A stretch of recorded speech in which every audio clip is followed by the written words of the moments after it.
The sun was sinking low over the red desert hills, spreading streaks of gold and rose across the open sky. A dry wind brushed through the tall grass, whispering against the wooden walls of a small cabin that stood alone at the edge of a valley. Inside, a young woman moved carefully, one hand resting on the small curve of her stomach. Her breath was shallow from the day's work, but her eyes carried a quiet strength that had come from surviving far too much for someone her age. She was alone now. Her husband had left months ago, heading west with a promise to return before the baby came. No letter had come, no word from any passing rider. Only silence and the endless stretch of land that reminded her every day how far she was from help. That evening, the quiet was broken by something different. A faint cry carried on the wind, sharp and raw, like an animal in pain. At first, she thought it was one of the coyotes that sometimes came near the creek. But when she stepped out with her lantern, the sound shifted. It was human. Her heart raced as she lifted the light toward the brush. The desert swallowed sound, but now she heard it again, a low groan from near the rocks by the creek bed. She hesitated. Out here, danger could wear many faces, but something deep within her wouldn't let her turn away. She took a breath, lifted her skirt from the dust, and walked toward the sound. What she found stopped her in her tracks. Lying half in the shadows was a man, his body bloodied and still. The moonlight caught the feathers tied in his dark hair and the rough paint faded on his face. He was Apache, wounded badly and barely breathing. Her first thought was to run. The stories she'd heard since childhood flashed through her mind, warnings told around campfires, of raids and vengeance. But those stories couldn't silence the trembling breath she heard in front of her. He was dying. She could see that plain as the blood staining the sand beneath him. She stood frozen for a long moment, torn between fear and pity. The lantern flickered in her hand. Her baby stirred within her, as if reminding her what it meant to protect life. Finally, she knelt beside him, her fingers shaking as she reached for his pulse. It was faint, but it was there. She didn't think twice after that. She pressed her hand to his wound to slow the bleeding, whispering softly, even though she knew he couldn't understand her words. Her heart thudded in her ears as she looked toward her cabin, realizing what she was about to do might change everything. Still, she slid her arms beneath him, straining to pull him up enough to drag him through the dust toward shelter. By the time she got him inside, sweat ran down her neck and her back ached from the effort. She laid him on a blanket near the fire and worked fast, tearing her only clean sheet into strips for bandages. His blood had soaked through his side, and an arrowhead was still lodged deep in the wound. She had never done anything like this before. Her husband had been the one with steady hands and courage enough for both of them. But now she had no one else to rely on. The man's skin was burning with fever, and every breath came with a low groan that seemed to echo in the small cabin. She boiled water, cleaned the wound as best she could, and used the knife to pry out the arrowhead. His body tensed under her hands, but he didn't cry out. When she finished, she pressed a rag against the wound, whispering to him like she would to a frightened child. Through the night, she kept watch beside him. The firelight danced across his face, revealing the harsh lines and the scars that spoke of a life carved by battle. But in the stillness of that long night, he didn't seem like an enemy. He was just a man trying to stay alive. Outside, the wind howled across the plains, rattling the window shutters. Each time she heard a distant sound, she wondered if someone would come looking for him. If they did, she didn't know whether they would see her as a savior or a threat. When dawn finally crept through the cracks of the cabin walls, he stirred. His eyes opened, dark and sharp despite his weakness. He looked around slowly, confusion flickering in his gaze as he saw where he was. She froze, unsure of what to say. For a long time, neither of them spoke. He tried to sit up but winced from the pain, pressing his hand against the bandage she had made. She poured him water and held it to his lips. He hesitated before drinking, his eyes never leaving hers. There was no trust there yet, but something quieter, an understanding that neither of them had a choice. As the days passed, she nursed him back to strength. She learned to read his gestures when words failed them. Sometimes, she caught him watching her with a look that made her heartbeat stumble. It wasn't fear anymore that tied them together, it was survival. She noticed how he would glance toward the window, scanning the horizon, as if expecting someone or something to appear. She wanted to ask what had happened to him, who had shot him, but she held her tongue. Out here, questions could be dangerous. At night, she would sit by the fire, her hands resting on her belly, and think about how strange life had become. She had been so certain she would live out her days quietly, just her husband, and the child they had dreamed of. Now everything was uncertain. The Apache warrior slept only lightly, his hand always close to the knife she had let him keep. But there were moments when the tension broke. Once, when she dropped a bowl and it shattered across the floor, he had startled. His instincts sharp and ready, but when he saw her face, something softened in his eyes. He had helped her gather the pieces in silence, then nodded as if to say she didn't need to fear him anymore. The weeks rolled on. The wound on his side began to heal, though slowly. His strength returned, and so did his watchfulness. She noticed tracks near the creek one morning, horses, more than one. He saw them too, and for the first time, she saw fear in his expression. That night he spoke softly in broken English, telling her he had been hunted. A small group from another tribe had turned against his people, working with soldiers for land and favors. He had been ambushed, left for dead. His words were halting, but the truth in them chilled her. She realized then that by saving him, she had stepped into a conflict far beyond her understanding. Still, she couldn't bring herself to regret it.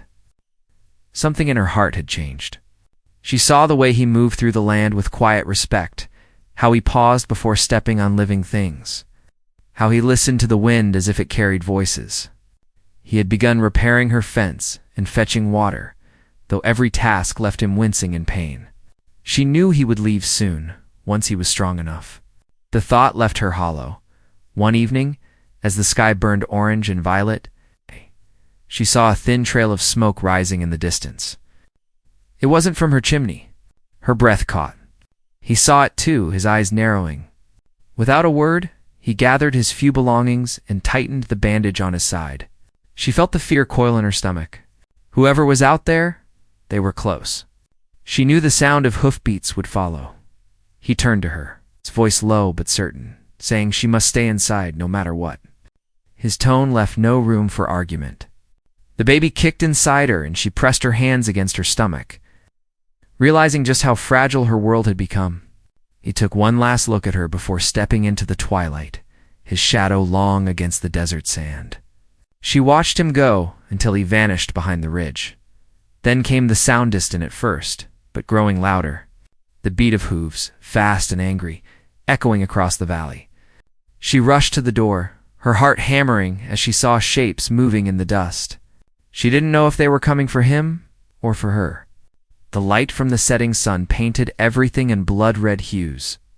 And for the first time, she wondered if by saving one life, she had put two others, hers and her unborn child's, in danger.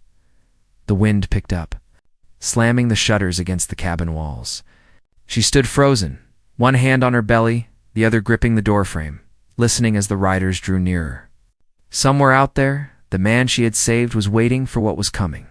She didn't know if he would return. All she knew was that the world outside her door was no longer the same as before. And the choice she had made that night by the creek had set something in motion that neither of them could stop. The hoofbeats grew louder until they seemed to shake the ground beneath her. She backed away from the door, heart pounding so hard she could hear it in her ears. The lantern flame quivered in the draft, throwing wild shadows across the cabin walls. She thought about blowing it out, but the darkness felt worse.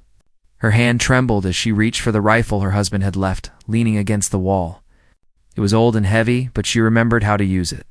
Her fingers brushed the trigger as she waited. Outside, voices carried through the wind. Rough, sharp tones she couldn't understand at first, mixed with the neigh of restless horses. She crept to the small window, her breath shallow. The moonlight showed for riders stopping near the creek. They were not soldiers. Their clothes were worn from travel, and their faces were streaked with dust and paint. She recognized the signs of another Apache band, though something about them seemed different from the man she had helped. Their movements were harsher, impatient. One of them dismounted, scanning the land with the wary gaze of a hunter. Her eyes searched the ridge where the wounded warrior had gone, but there was no sign of him. The riders spoke in low tones, gesturing toward her cabin. She froze as one of them pointed directly in her direction. Panic swelled in her chest. If they found him, or worse, found her sheltering him, she didn't know what they might do. She whispered a prayer she hadn't said in years, asking for strength and courage, though her voice was little more than a breath, after what felt like hours. The riders turned their horses and moved off toward the west, their silhouettes fading into the night. The sound of hooves slowly died, leaving only the sighing wind behind. She stood still, afraid to move, until she was sure they were gone. The lantern burned low, its flame soft and tired. Her shoulders sagged from the tension, but sleep would not come. She sat by the dying fire, staring at the door, waiting for him to return. By morning, the cabin felt empty again. The fire had turned to ash, and the air inside was cold. She stepped outside and looked toward the hills. His tracks were still there, leading away from the house. But new ones had joined them, smaller, lighter, almost like they had followed him for a time, before disappearing into the brush. Her heart ached with worry. She didn't even know his name, only the quiet strength she'd seen in his eyes and the way he had looked back at her before leaving as the day passed.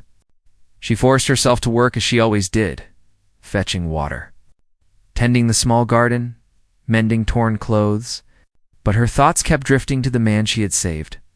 She wondered what had driven him so far from his people, and what kind of life he had lived before the night she found him. She remembered the faint scars along his arms, the marks of old battles. The stories she'd heard in her childhood painted the Apache as fierce and untamed. But the man she had seen was something else, wounded, yes, but proud in a way that made her feel both afraid and deeply curious. Later that afternoon, as she was gathering wood, she heard the faint crunch of footsteps behind her. Her heart jumped, and she turned sharply, the bundle of twigs slipping from her arms. It was him. He was standing at the edge of the trees, his body tense, eyes scanning the land behind him. Dust streaked his face, and blood had soaked through the side of his shirt again. But when his eyes met hers, a small relief crossed his expression. As if seeing her was a kind of safety he hadn't expected, he said her name softly, though he had never spoken it before. It startled her how easily it fell from his lips, like he had known it all along. She wanted to ask how he'd learned it, but he was already staggering toward her, clutching his side. She helped him inside quickly, locking the door behind them. He sank down near the fire, breathing hard. He told her in broken English that the men she'd seen the night before were scouts. They belonged to a group that had turned against his own. They traded loyalty for rifles and rum, working with soldiers who promised them land. He said he was being hunted for trying to protect his people's land from being sold. She listened in silence, the weight of his words sinking deep. She had known there were tensions between settlers and tribes, but hearing it from him made it real. He spoke of betrayal, of brothers who became enemies, of villages burned under the wide western sky. His voice was steady, but his eyes carried an ache that words couldn't hold. She cleaned his wound again, this time with gentler hands. When she asked why he had come back, he hesitated before answering. He said he had seen the smoke from her chimney and feared the riders had reached her. He couldn't leave her unprotected after she had saved him. The simplicity of his words touched something in her heart. No one had looked out for her in a long time. The days that followed were quiet but heavy with tension. They both knew danger was close. He spent his mornings outside, scouting the land for signs of riders. She stayed close to the cabin, tending to chores while trying not to let her fear show. At night they spoke little, but the silence between them grew comfortable, like a fragile trust forming in the stillness. Sometimes he would tell her about his childhood in the mountains, where the rivers ran clear and the air smelled of pine. She could see it in her mind as he spoke, a world untouched by fences or gunfire. In return, she told him about her husband, how they had dreamed of starting a new life out west, how he had left to find work and promised to come back before the baby came. She tried to sound hopeful, but her voice cracked. The Apache listened quietly, his expression unreadable. When she finished, he said softly that promises made under the sky were sacred things. but the world often changed faster than people did. His words lingered in her thoughts long after the fire went out. One morning, as dawn touched the hills, she woke to find him gone again. Fear rushed through her until she noticed the faint trail of footprints leading toward the ridge. She followed them only a short distance before she saw him standing on the high ground, watching the horizon. Smoke was rising again, this time thicker, closer. He turned to her with a look that chilled her blood. He said the soldiers were near. They spent the rest of the day preparing to leave. She gathered what food she could carry, while he fashioned a crude sling to hold her belongings. The thought of abandoning her home broke her heart, but staying would mean danger. She felt the baby move again, a reminder that time was running short. He told her there was a safe place deep in the canyons where the soldiers rarely went. They could hide there until it was safe to return.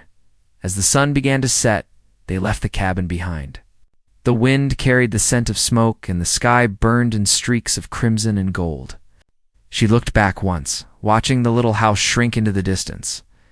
It had been her world, her only shelter, and now it was just a shape against the dying light. He walked ahead, steady despite his wound, his silhouette dark against the horizon. The land grew rougher as they moved deeper into the wild. Every sound felt sharp, the cry of hawks overhead, the rustle of dry grass beneath their feet. He guided her carefully, helping her climb over rocks and through narrow passes. The silence between them was heavy, but full of unspoken meaning. She began to see the world through his eyes, the land alive with voices, the wind carrying stories older than her people's history. That night they rested under the open sky. The stars stretched endlessly above them, cold and bright. He built a small fire, just enough to keep the cold away, and they sat beside it without speaking for a long time. Finally she asked him what would happen if the soldiers found them. His gaze was distant as he answered that he would not let that happen. There was no bravado in his tone, only quiet certainty. She wanted to believe him, but as she lay awake listening to the wind move through the canyon, she couldn't shake the feeling that their escape had only just begun. The night seemed too still, the stars too sharp. Somewhere in the distance, an echoing crack split the air, the sound of a gunshot carried on the wind. She sat up quickly, her breath catching in her throat. He was already on his feet, moving silently toward the edge of the rocks, his figure merging with the shadows. She clutched her shawl tight around her shoulders, her heart hammering as she listened. Another shot sounded closer this time. The fire flickered weakly, casting their faces in trembling light. She knew, without a word, that the world she had known was slipping further away. Whatever lay ahead, it was no longer about survival alone. It was about the choices they had made, and the ones they would soon have to face. The night held its breath as they waited, the future hanging just out of reach, fragile and uncertain beneath the wide, haunted sky. The sharp crack of the gun echoed through the canyon again, louder this time, bouncing between the rocks until it faded into the dark. She pressed her hand over her mouth, forcing herself not to cry out. The fire had burned low, and the shadows stretched long across the sand. He crouched near the edge, his body tense and alert, eyes fixed on the valley below. She could see the faint glint of moonlight on the knife in his hand. When he turned toward her, his face was hard, calm in a way that made her stomach twist. He motioned for her to stay quiet and keep low. Minutes dragged on, though they felt like hours. The wind whistled through the canyon, carrying the scent of smoke and something else, gunpowder maybe, or burned brush. He moved soundlessly among the rocks, watching, listening. She tried to do the same, though every sound made her flinch. Then, faintly, she heard it, the distant murmur of voices. Men were out there, close enough for their laughter to drift through the night. She whispered his name, but he didn't answer. He slipped into the darkness without another word. Her chest tightened as she watched him disappear. Every instinct told her to follow, but she couldn't risk it. The baby shifted again inside her, and she pressed her hand against her stomach, whispering a promise to stay still. The air grew colder. The firelight flickered over the dry canyon walls, after what felt like an eternity. He returned, moving quickly but carefully. His breathing was shallow, his shirt torn again near the shoulder. He sat down beside her and spoke in a low voice. The soldiers were close, 5 of them, riding slow, following tracks. They weren't alone either. The same Apache men from the night before were with them, leading the way. She felt her heart sink. She asked what they wanted. He said they were hunting him. Anyone who helped him would be treated as an enemy. She felt the ground tilt beneath her as his words sank in. It wasn't just about him anymore. The baby stirred again, and she realized their lives were tied together in ways neither of them had chosen. He told her they needed to move before sunrise. She wanted to rest, even for an hour, but the look in his eyes told her there wasn't time. As they packed what little they had, she found herself wondering about those soldiers. She had grown up believing they were the protectors of order, men who brought safety to the frontier. But now she wasn't sure. If they were working with the same men who had tried to kill him, what did that say about the world she had trusted?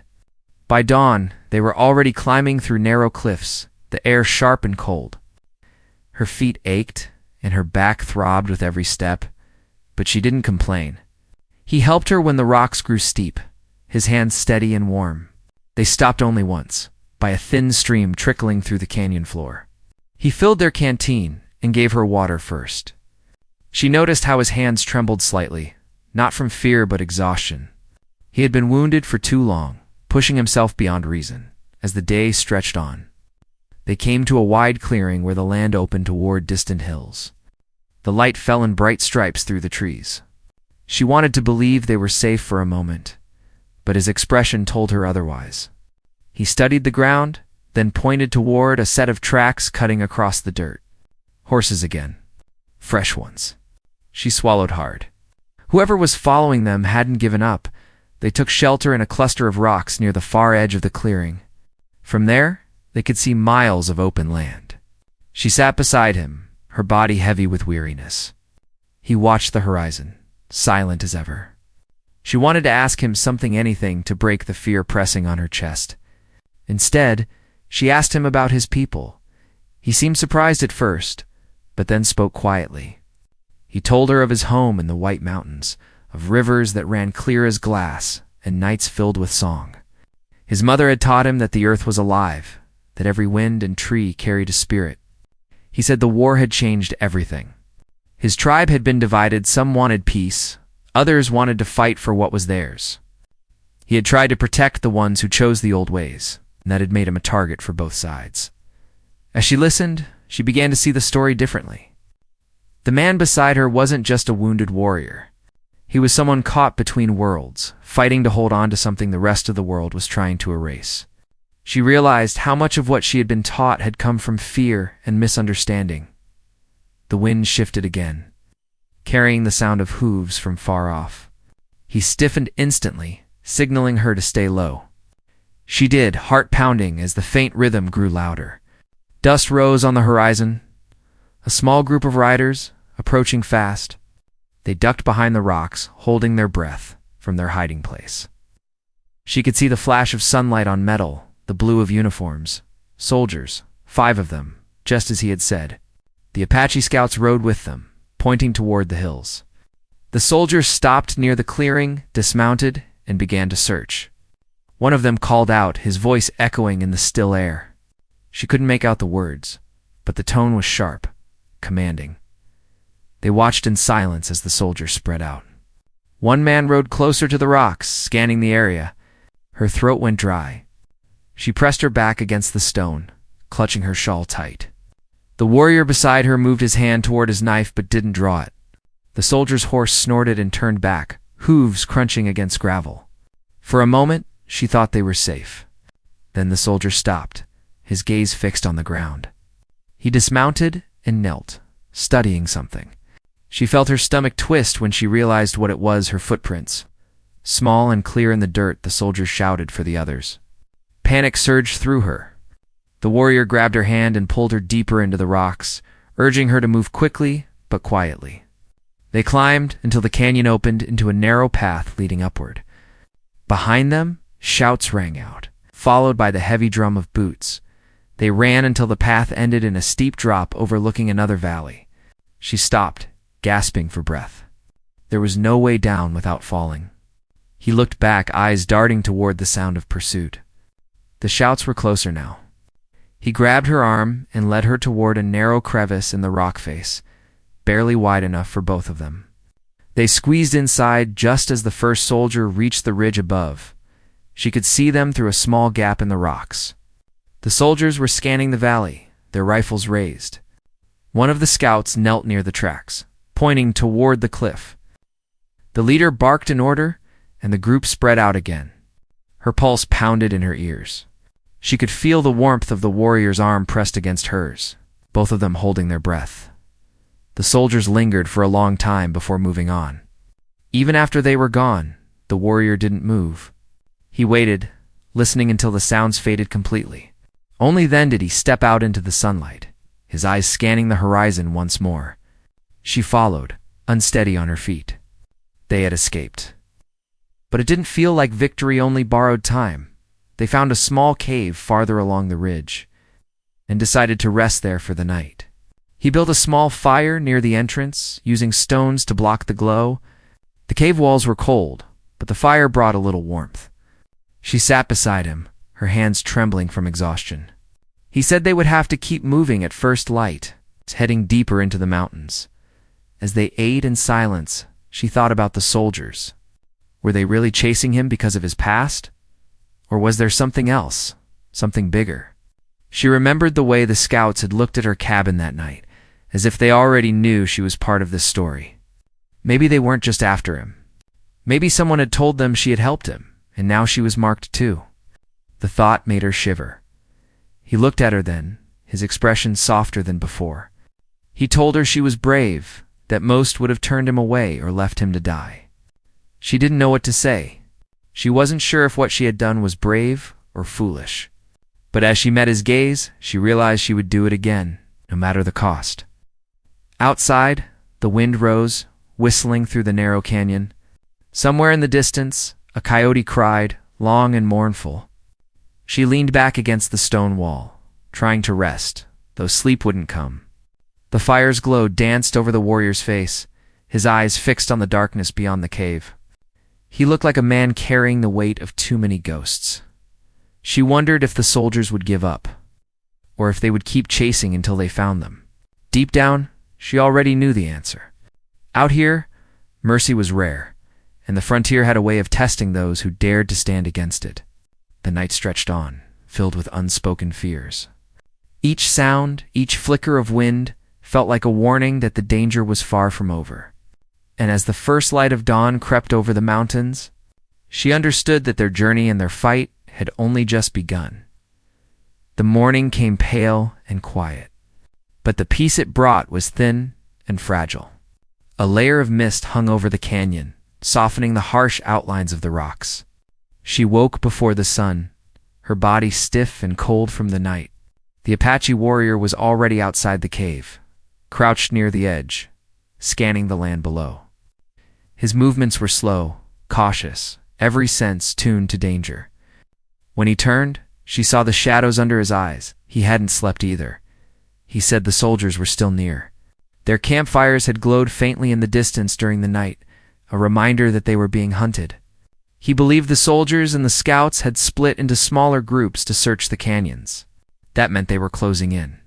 She felt a chill settle deep inside her chest. The world around them looked so wide and empty, yet there was no place left to hide. They broke camp quickly. He carried most of their belongings, though he was still limping slightly from his wound. She followed close behind, trying to match his pace, even as her legs burned. The ground grew steeper as they climbed higher into the hills. Every breath came with effort, but neither of them spoke. The silence between them was filled with the unspoken fear that this might be the day they were caught. By mid-morning, the mist had lifted, revealing miles of barren land stretching to the horizon. They stopped briefly to rest beneath a ridge. She sipped from the canteen, feeling the roughness of the water on her dry throat. He crouched beside her, his gaze fixed on the horizon. She asked him what would happen if the soldiers found them. He looked at her for a long moment before answering. He said they wouldn't stop, not until he was dead or captured. She asked what they would do to her, but he didn't answer. The silence said enough. The sun rose high and hot, baking the earth beneath their feet. Her clothes stuck to her skin, and sweat stung her eyes. The baby's movements were stronger now, and every few steps, she had to stop and catch her breath. He noticed and slowed his pace without a word. When she stumbled, he caught her, steadying her with both hands. For a moment they just stood there, breathing hard, looking at each other. There was something in his eyes that she hadn't seen before, a mixture of worry and resolve. He said softly that they were close to the mountains where his people once lived. If they could reach them, there might still be help waiting. They kept moving, guided by instinct and the faint trails only he could see. The land began to change. The dry brush gave way to taller trees, and the air smelled faintly of pine. For the first time in days, she heard the distant sound of running water.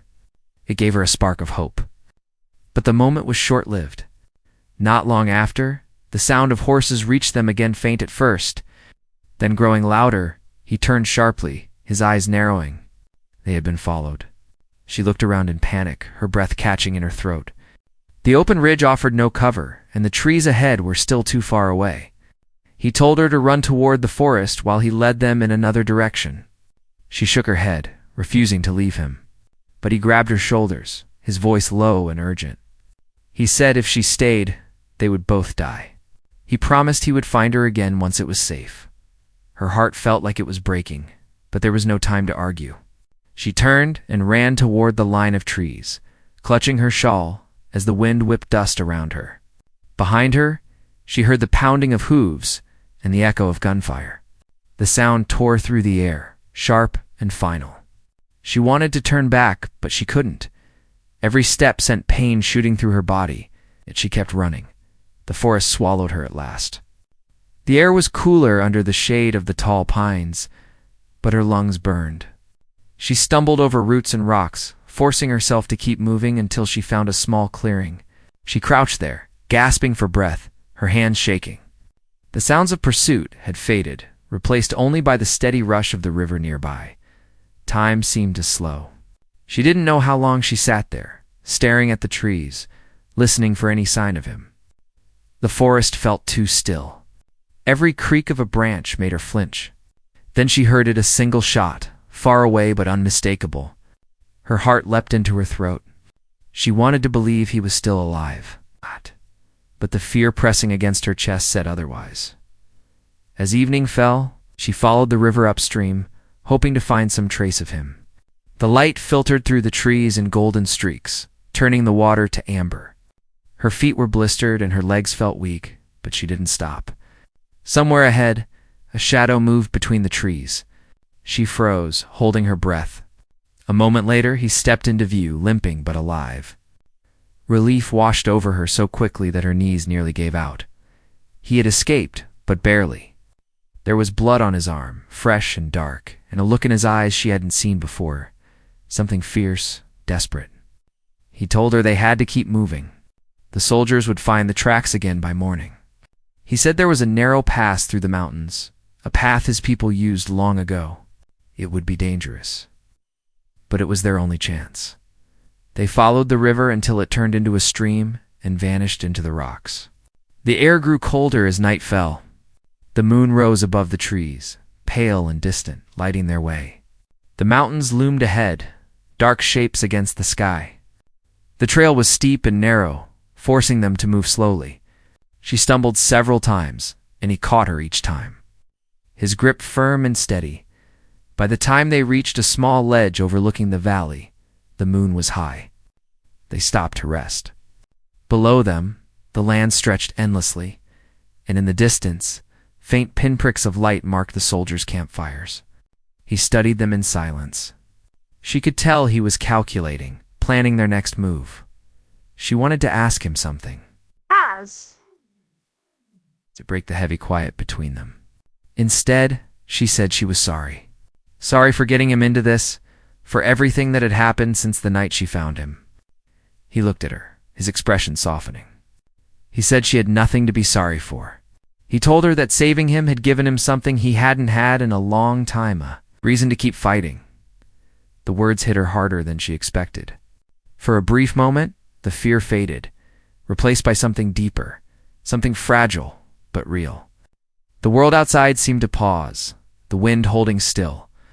Then he turned away again, his eyes fixed on the horizon. He said they would have to move before dawn. She slept only in short bursts, waking each time to the sound of the wind or the creak of the rocks beneath them. Near morning, she heard something new, the faint rhythm of drums carried on the breeze. She sat up, her pulse racing. He was already awake, his face pale in the first light of dawn. The sound came again, closer this time. It wasn't the soldiers. It was something else. He said the scouts had called for reinforcements. Men from a rival band who knew these mountains better than anyone. His voice was quiet but full of warning. They were surrounded on both sides now, trapped between the soldiers and the men who wanted him dead. The sky began to lighten with streaks of red and gold. They moved quickly, following the narrow ledge along the cliffs. The path wound higher and higher until the air grew thin. The baby shifted again, and pain rippled through her body. She stumbled, clutching her stomach. He caught her, helping her to a patch of flat ground. She could see the worry in his face, the realization that her time might be near. Below them, movement caught her eye. Riders, dozens of them, were making their way through the lower canyon, their silhouettes cutting through the rising mist. She felt panic rise in her throat. There was no way out now, except forward, toward the top of the ridge. He pulled her to her feet, urging her on. The climb was brutal. The rocks were sharp, and the air burned in their lungs. She could hear the riders below, shouting, their voices growing louder. Gunfire cracked again, echoing through the canyons. A bullet struck the rock near her foot, sending splinters flying. She screamed, and he pulled her close, shielding her with his body as they ducked behind a boulder. For a moment, everything went still again. The smell of smoke filled the air, mingling with the dust. He looked at her, his eyes fierce and full of something unspoken. Then he said that no matter what happened, she must keep going. He said she carried more than her own life. Now that the future was in her hands, she wanted to answer, tell him she couldn't do it without him, but the words wouldn't come. Her throat was tight, her breath short. The sound of hooves and shouts grew louder, filling the canyon. She knew the final moment was coming. Every choice they had made, every step that had brought them here, was leading to this. The wind rose, whipping her hair across her face. The sun broke over the ridge, casting light across the rocks. He turned toward the sound of the riders, knife in hand, his body tense with resolve. She reached for him, but he stepped forward. The gunfire started again, echoing across the mountain walls. And the world seemed to hold its breath as everything they had fought for came to a breaking point. The sun broke over the ridge, spilling light over the battlefield of rocks and dust. The echo of gunfire still rang through the canyon, each shot bouncing from wall to wall until it blended into the roar of the wind. She crouched behind a boulder, her hands pressed against her belly, every breath shaking her body. The Apache warrior stood a few feet ahead, his figure outlined by the sharp morning light. He moved like a shadow against the rising sun, fast and fierce, every motion filled with purpose. The soldiers' shouts grew louder as they closed in, but he didn't look back. She wanted to scream for him to run, but the sound caught in her throat. The pain in her stomach grew stronger, each wave sharper than the last. The baby was coming. The realization struck her with both fear and determination. She called his name once, her voice breaking through the noise. He turned his head slightly, their eyes meeting for a brief heartbeat. Something in that look told her he understood. Then he moved again, drawing the soldiers' attention away from where she hid. The next few moments were chaos. The air filled with dust, shouting, and the sharp ring of bullets striking stone. She pressed herself flat to the ground, trying not to make a sound. The pain inside her kept building until she could hardly breathe. Somewhere above the noise, she heard him cry out. It wasn't loud, but it cut through her like a blade. Her heart froze. She wanted to run to him, but she couldn't move. The world seemed to blur around her. And then there was only silence. When she finally dared to lift her head, the canyon was still. Smoke drifted across the rocks, and the soldiers were gone. The echo of their retreat faded slowly into the distance. She called out again, her voice hoarse and weak. For a moment, there was no answer. Then she saw movement near the edge of the ridge. He was there lying on his side, one hand pressed against his chest. She stumbled toward him, tears burning her eyes. He was alive, but his breathing was shallow.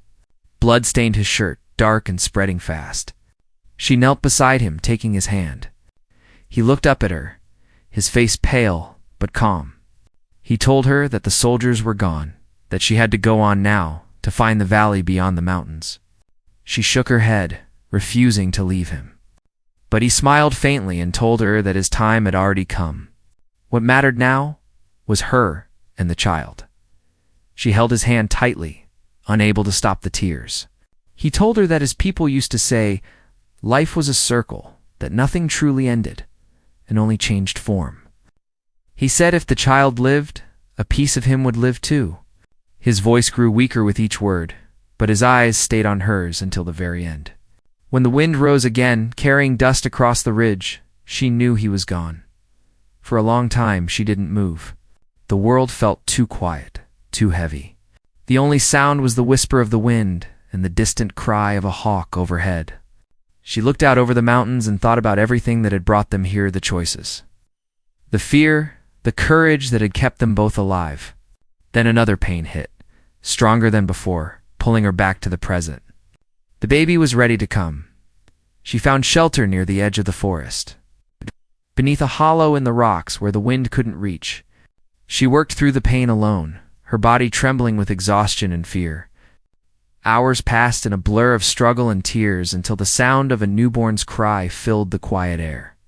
She held the baby close, her hands shaking as she looked down at the small, perfect face. It was a boy. His eyes were dark like his father's, calm, even in his first breaths as she sat there. Holding him, a deep peace settled over her. For the first time in days, she felt something like hope.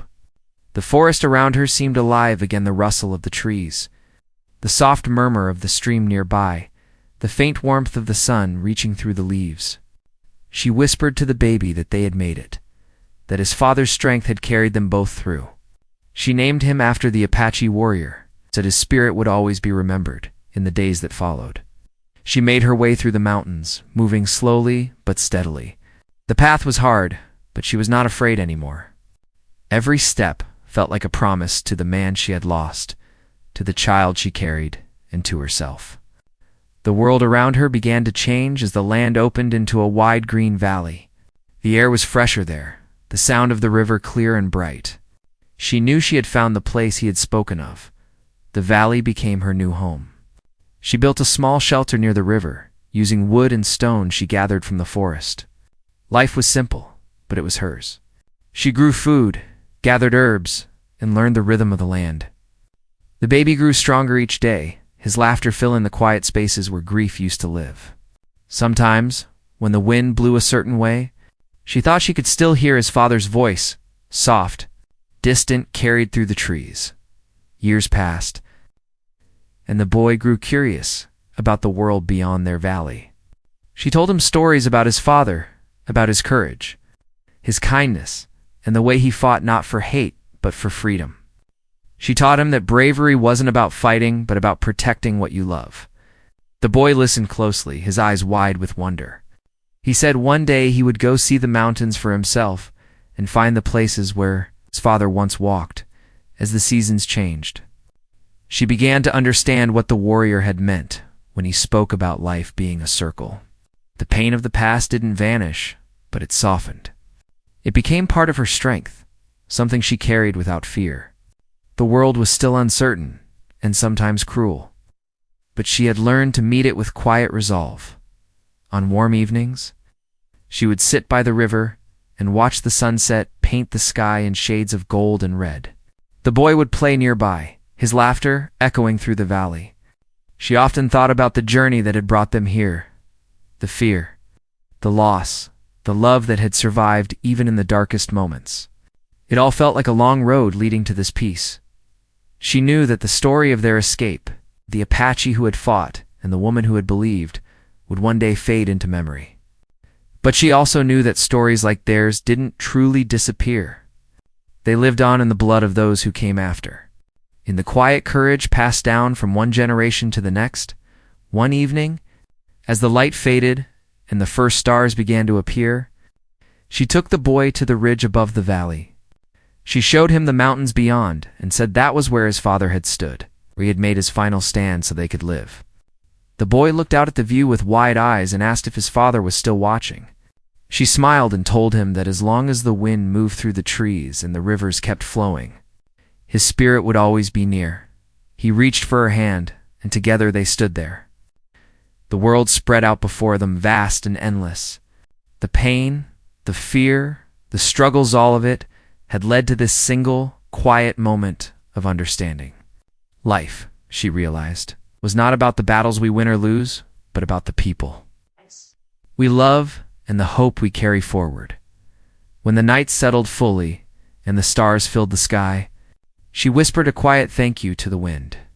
Somewhere in the distance, she imagined she could hear a reply, a faint echo carried on the air, like a promise kept.